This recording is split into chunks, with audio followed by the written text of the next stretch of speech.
যুবকেরা জওয়ানেরা, তাই তোমাদেরকে সংক্ষিপ্ত সময়েতে এই মাহফিলের গুরুত্বটাকে বুঝিয়ে দিয়ে যায়। আজকে সমাজের জওয়ানেরা যুবকেরা মাহফিলে বসতে যায় না। আজকে সমাজের জওয়ানেরা যুবকেরা খেলা মেলাতে যারা ভিড় করে, কিন্তু নবীর মাহফিলে তারা বসতে লাগে না। এই নবীর মাহফিলটাকে আমার আল্লাহ পাক কত বড় সম্মান দিয়েছে। আল্লাহ পাকে কিছু 1 তারিখ মালাইকা ফারিস্তারা তারা ঘুরে ঘুরে ঘুরে ঘুরে দেখতে থাকে কোথা আল্লাহ পাকে কথাবার্তা হয়, কোথা রাসূলুল্লাহর কথাবার্তা হয়, কোথা ইজমা কিয়াসে কথাবার্তা হয়, কোথা সারা শরিয়াতে কথাবার্তা হয়। ওখানে বসে বসে তারা ওই কথাবার্তা শুনতে লাগে। ওখানে বসে বসে ইজমা কিয়াসের কথাবার্তা শুনতে লাগে, জাহান্নাম জান্নাতের আলোচনা শুনতে লাগে। যখন আখিরি দোয়া হয়ে যাবে, যখন শেষ মোনাজাত হয়ে যাবে, তারা আল্লাহ দরবারে ফিরে চলে যাবে। তারা আল্লাহ দরবারে ফিরে চলে যাবে। আল্লাহ পাক সবই জানেন, তথাপি মালাইকা ফারিস্তাদেরকে পরীক্ষা নেওয়ার জন্য প্রশ্ন করবে, হে আমার মালাইকা ফারিস্তারা, তোমরা কোথায় গিয়েছিলে? এতক্ষণ তোমাদের দেখা নাই কেন? তোমরা কোন জায়গায় গিয়েছিলে? মুসলমানের ছেলেরাম ও আমা ভাইজানেরাম ও আমা দিনদরদি আল্লাহ ওয়ালা গনেরাম, ওই সময় আল্লাহ পাকের মালাইকা ফারিস্তারা বলতে লাগবে, চন্দনেশ্বরের এলাকার মধ্যে কোন একটা গ্রামে মাহফিল হচ্ছিল, ওখানে বসে বসে আপনার কথাবার্তা শুনছিলাম, ওখানে বসে বসে ইজমা কিয়াসে কথাবার্তা শুনছিলাম, ওখানে বসে বসে সারা শরিয়তে কথাবার্তা শুনছিলাম। আমার আল্লাহ পাক জিজ্ঞাসা করবে, ওরে আমার মালাইকা ফারিস্তারা, তারা আমার কাছে কিছু চাই, তারা কি আমার কাছে কিছু চেয়েছে? আল্লাহ পাকের মালাইকা ফারিস্তারা বলতে লাগবে, আল্লাহ পাক তারা অনেক কিছু চেয়েছে। তাদের মধ্যে উল্লেখযোগ্য হচ্ছে কবরের আযাবটা বড্ড কঠিন আযাব, সহ্য করতে পারবে না। মৃত্যুর আযাবটা বড্ড কঠিন আযাব, সহ্য করতে পারবে না। আযাবে জাহান্নামটা বড্ড কঠিন আযাব, তারা সহ্য করতে পারবে না। ওই সময় দেখতে পাওয়া যায় আল্লাহ পাক তার মালাইকা ফারিস্তাদেরকে সাক্ষী করতে থাকবে, ওরে আমার মালাইকা ফারিস্তারা, তোরা সাক্ষী থেকে যা, সাক্ষী থেকে যা। যেই সমস্ত আমার বান্দা বান্দিগুলো আমাকে না দেখে না বুঝে শুধুমাত্র শুনে যদি এতটা ভয় করে থাকে, আমি আল্লাহ পাক ওদেরকে বিনা হিসাবে জান্নাত দিয়ে দেব। জোরে বলতে পারলেন না? ওদেরকে আমি আল্লাহ হিসাব লব না, ওদেরকে বিনা হিসাবেই জান্নাত দিয়ে দেবো। জোরে বলুন সুবহানাল্লাহ। এই মাহফিলের মাকাম আল্লাহ এত দিয়েছে, এই মাহফিলের সম্মান এত দিয়েছে। আমরা এই মাহফিলের সম্মান রক্ষা করতে পারিনি, এই মাহফিলের সম্মান আমরা রক্ষা করতে পারিনি, কিন্তু এই মাহফিলের গুরুত্ব এতই আল্লাহ দিয়েছে। আমার নবী পাককে মহব্বত করেন, কার ওসিলায় সম্মান বলেন? কার ওসিলায় সম্মান? আমি এখানে এসেছি কার সাথে এসেছি? হুজুরের সাথে এসেছি। তাই আপনারা আমাকে মাইকে তুলেছেন যে হুজুরের সাথে এসেছে, তার কথা বলুক 2-4 কথা। তাই হুজুরের সম্মানে আমার সম্মান, কথা বলে না? হুজুরের সম্মানে আমাকে সম্মান দিচ্ছে। আমি যদি একটা মেতরের সাথে আসতাম, আমাকে সম্মান দিয়ে এখানে তুলতেন? কথা বলে না? হুজুরের সম্মানের সম্মান, হুজুরের সম্মানটা আমাদের কাছে বড়। কোন মুস্তাফা সম্মান? হুজুর মুস্তাফা সম্মান আমাদের কাছে কত বড়। মুস্তাফা যদি আসতো, আল্লাহ লাউলাকা লামা খালাকতুল আফলাক, আল্লাহ নবীকে না সৃষ্টি করলে আসমান বানাতো না, নবীকে না সৃষ্টি করলে জমিন বানাতো না, নবীকে না সৃষ্টি করলে আল্লাহ কুল কায়নাতকে বানাতো না। যার ওসিলায় কুল কায়নাতকে আল্লাহ বানিয়েছেন, তিনি কে? জোরে বলতে পারলেন না? তিনি কে? আল্লাহ তো সৃষ্টি করেছে, যার ওসিলায় সৃষ্টি করেছেন তিনি কে?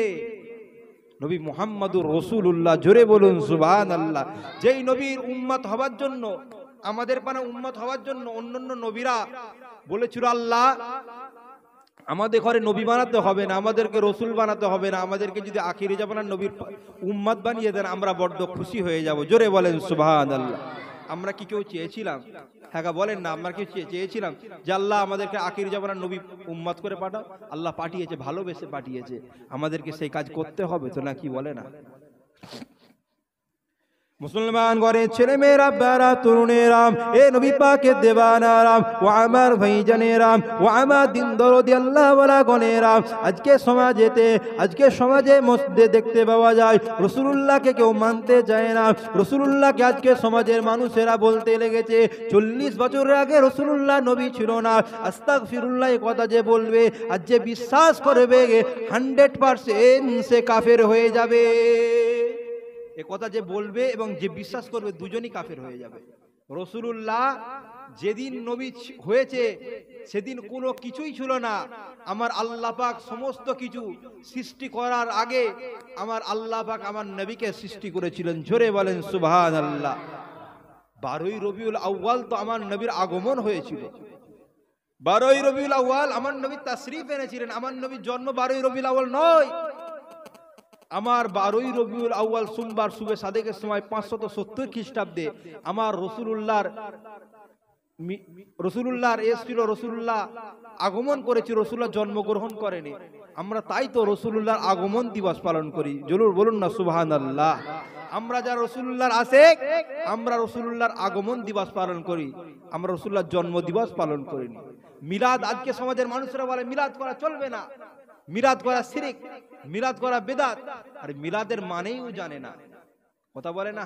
মাদ্রাসা চৌকাঠে পা দেয়নি, ও কি করে বুঝবে? মিলাদ মানে হচ্ছে জন্ম বৃত্তান্ত আলোচনা, রসুলুল্লাহর আগমনের দিনগুলো, রসুলুল্লাহর আগমনে কি ঘটেছিল, রসুলুল্লাহ আসার পূর্বে কি অবস্থা ছিল, সেই সমস্ত আলোচনাকে আমার আল্লাহ পাক মিলাদ বলে গণ্য করে দিয়েছে। জোরে বলেন, জোরে বলবেন না।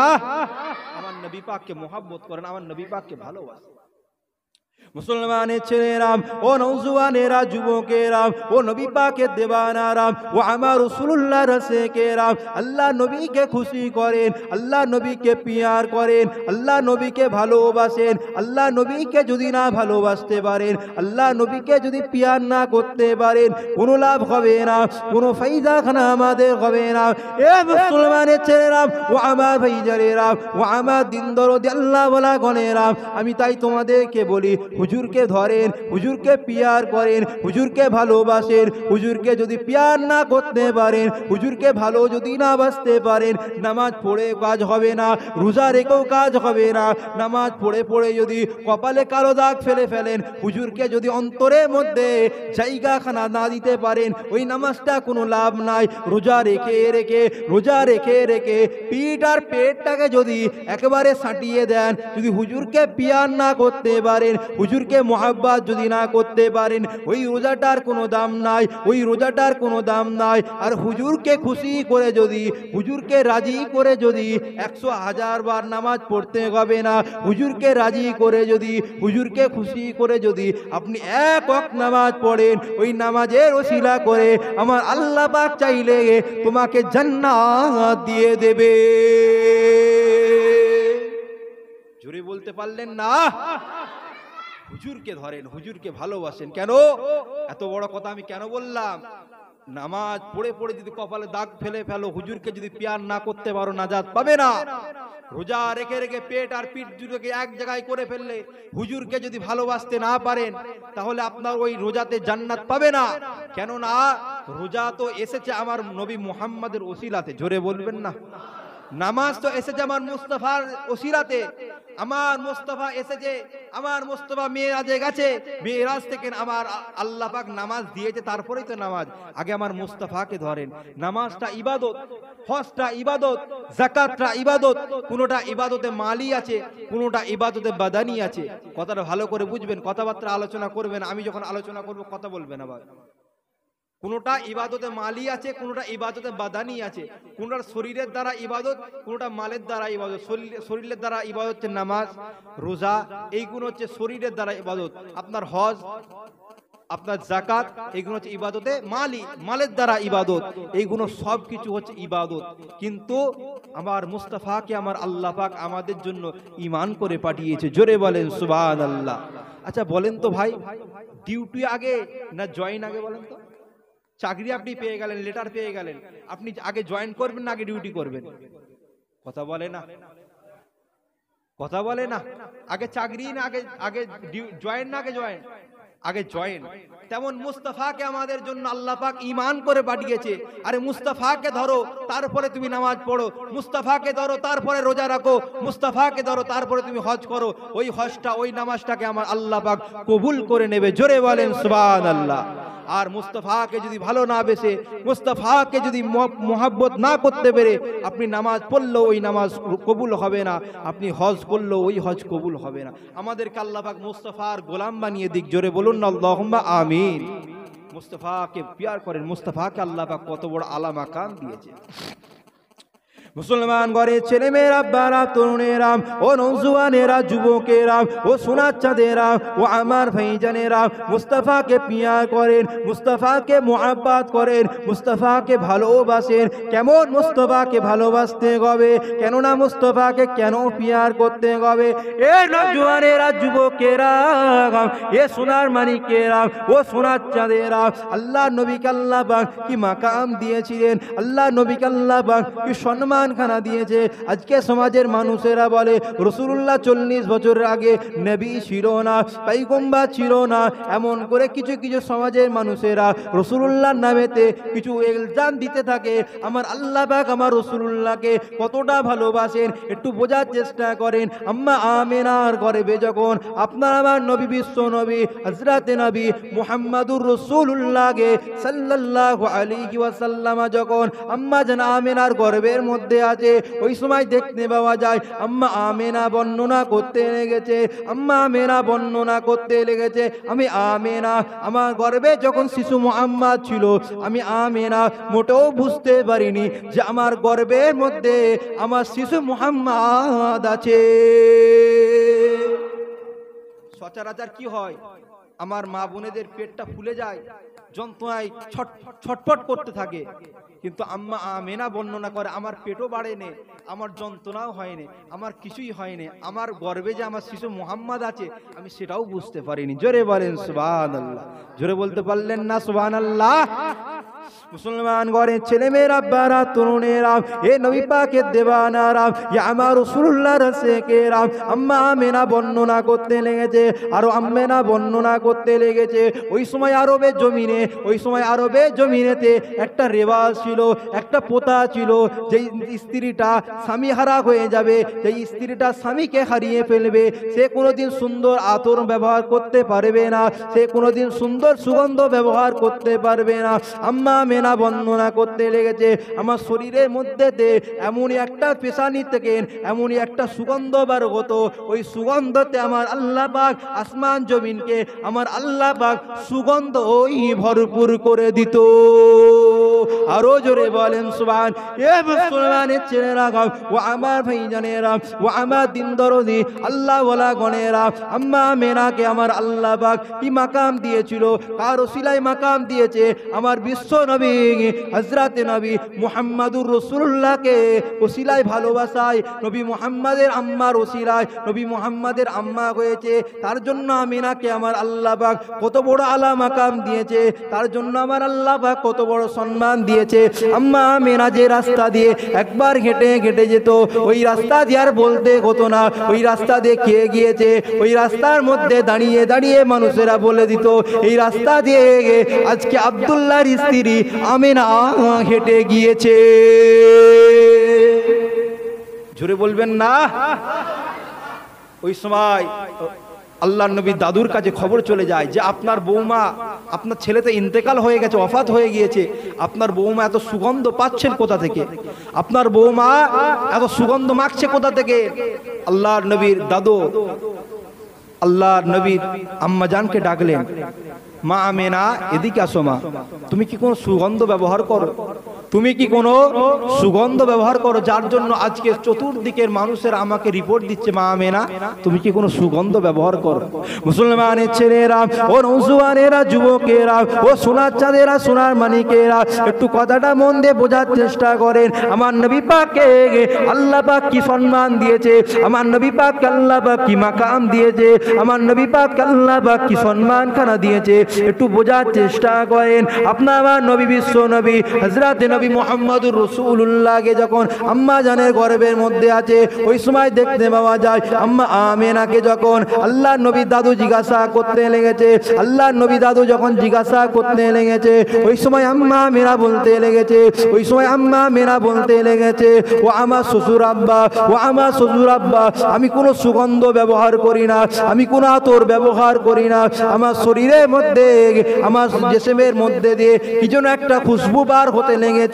ওই সময়তে আল্লাহ নবী দাদুর সামনেতে আম্মা আমিনা একটা থুতু ফেলে দিলেন, ওই থুতুর মধ্যেতে আমার আল্লাহ পাক এত সুগন্ধ ভরিয়ে দিয়েছিল, ওই জায়গাটাকে আমার আল্লাহ পাক সুগন্ধ ভরপুর করে দিয়েছিল। আব্বা ওই সময়তে দাদু আব্দুল মুত্তালিব বলতে লেগেছে, আম্মা আমেনাকে বলতে লেগেছে, ও মা আমেনা, এটা তোমার কোনো সুগন্ধ হতে পারে না, তোমার গর্ভের মধ্যে যে সন্তানটা আছে তার সুগন্ধ, তুমি সুগন্ধ হয়ে গিয়েছো। জোরে বলতে পারলেন না? মা আমেনা, এটা তোমার কোনো সুগন্ধ নয়, এটা তোমার গর্ভে যে সন্তানটা আছে তার সুগন্ধই আজকে সারা পৃথিবীটাকে আমার আল্লাহ পাক সুগন্ধ করে দিয়েছে। জোরে বলেন সুবহানাল্লাহ। নবী পাককে চিনেন, নবী পাককে মহব্বত করেন। আল্লাহ পাক আমার নবী পাককে কি সম্মান দিয়েছে, আল্লাহ পাক আমার নবী পাককে কি ইজ্জত দিয়েছে, আমার নবী পাককে মহব্বত করেন, নবী পাককে ভালোবাসে। মুসলমানের ছেলেরা, ও নৌজওয়ানেরা, যুবকেরা, ও ভাঙড়ের জওয়ানেরা, জওয়ানেরা, একটু রাসূলুল্লাহের কথা বলে দিয়ে যায়। আমি যেখানে যাই হুজুর হুজুর হুজুর হুজুর করি, হুজুরকে ভালোবাসার কথা বলি, হুজুরের সানলে কথা বলি। কেন? আমি জানি নিশ্চয় আমাকে আমি হুজুরের কথা বললে আল্লাহ পাক খুশি হবে, আমার রাসূলুল্লাহ যার উপরে খুশি হবে, আমার আল্লাহ পাক যার উপরে খুশি হবে, তার নামাজ কাজা থাকলেও, তার রোজা কাজা থাকলেও আমার আল্লাহ পাক হুজুরের খাতিরে মাফ করে দেবে। কেন না নামাজ এসেছে তো আমার হুজুরের জন্য, রোজা এসেছে আমার হুজুরের জন্য, তাই হুজুরকে ধরেন, হুজুরকে পিয়ার করেন, হুজুরকে মোহাব্বত করেন, হুজুরের ওসিলাতে আমার আল্লাহ পাক আমাদেরকে মাফ করে দেবে। কেন না হুজুরের সাফায়াত ছাড়া তো কোনো মানুষ জান্নাতে যেতে পারবে না। কেন না হুজুরের সাফায়াত ছাড়া আল্লাহ পাক হাসরের মাঠে বিচারটাও শুরু করবে না। যার কারণে, যার ওসিলাতে হাসরের মাঠেতে আল্লাহ পাক বিচার করবে, তিনি অন্য কেউ নয়, তিনি আমেনা আল্লাহ মদিনার দুলাল হযরত নবী মুহাম্মদুর রাসূলুল্লাহ। জোরে বলতে পারলেন না? যার ওসিলায় হাসরের মাঠে বিচারটা হবে তিনি আমার নবী, বিশ্ব নবী, নবী মুহাম্মদুর রাসূলুল্লাহ।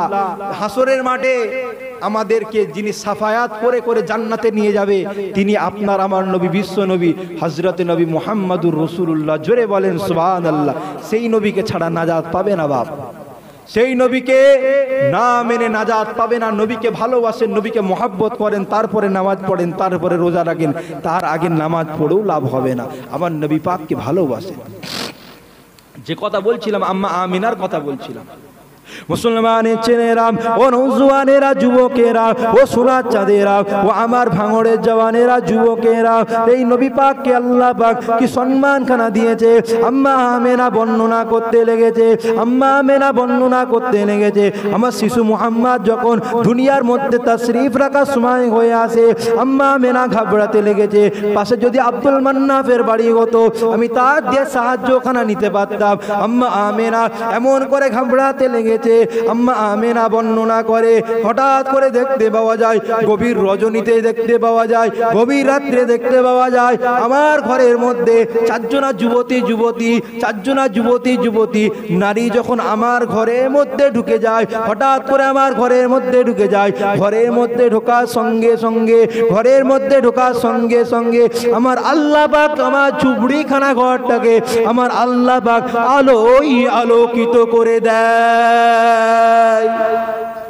আমার ঝুপড়ি ঘরটাকে আমার আল্লাহ পাক আলোয় আলোকিত করে দিয়েছে। আম্মা আমেনা আরো ঘাবড়াতে লেগেছে যে কি হবে।